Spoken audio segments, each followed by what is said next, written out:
Hey, this is Ebony Hall, and this is my director's commentary.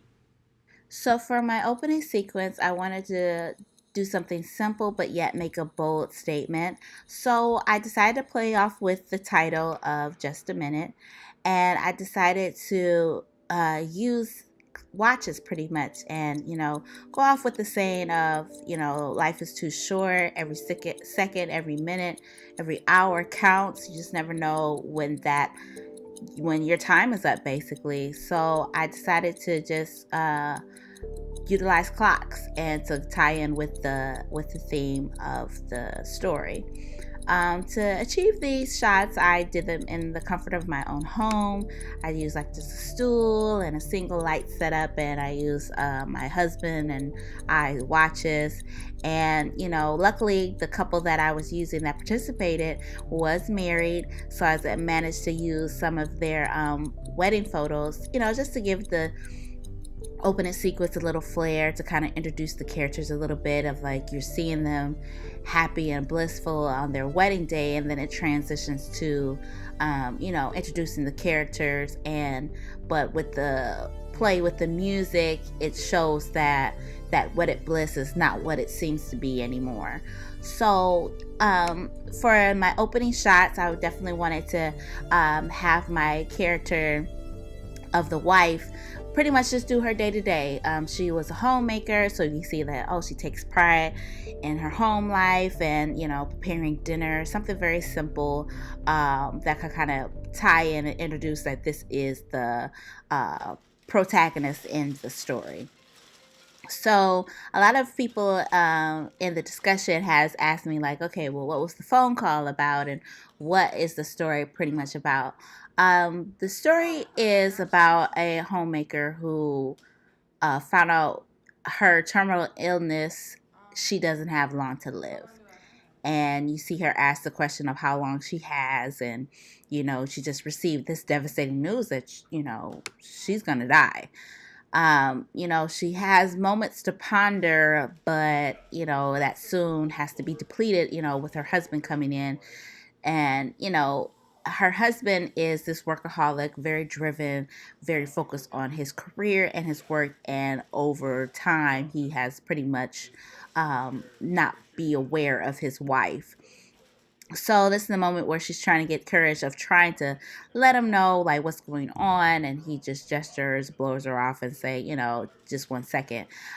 We had to do a few takes. My goal of it for the original line was to be just a minute, to kind of tie in, but he always said just a second, just a moment, and 1 sec. So I guess that goes in with the director. You have to make sure they read the line verbatim of how you wrote it.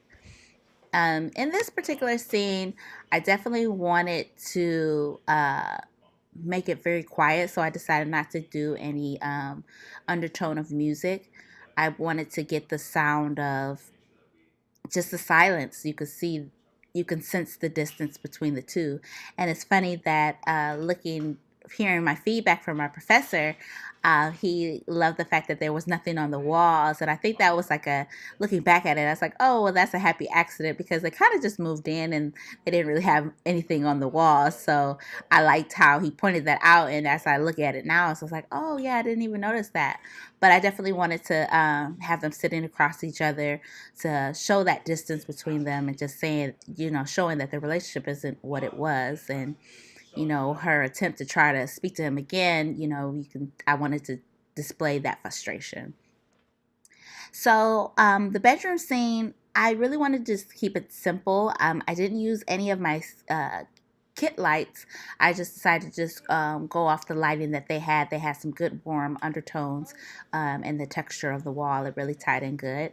I'm glad that I did a wide shot and a close up shot, because I had some difficulty getting that audio with just the one boom mic that I had. And I think a boom stand or something to extend to get that audio would have been a lot better. But it's all in growth, and I appreciate like the learning experience. This night scene was like one of my favorites to do.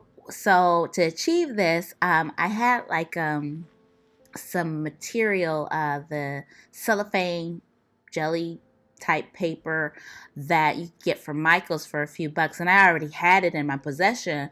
And I was like, okay, well, let me just try this, and I put it on the 500 watt, but the 500 watt was so bright, so I used the ND filter on the camera to make it look darker, and the only problem was the blue paper looked teal in the shot, so it was like more green than I wanted it to be blue. So in post, I tried to do the best that I could to get it consistent with all the additional angles. But it was a good learning experience. I never did that before.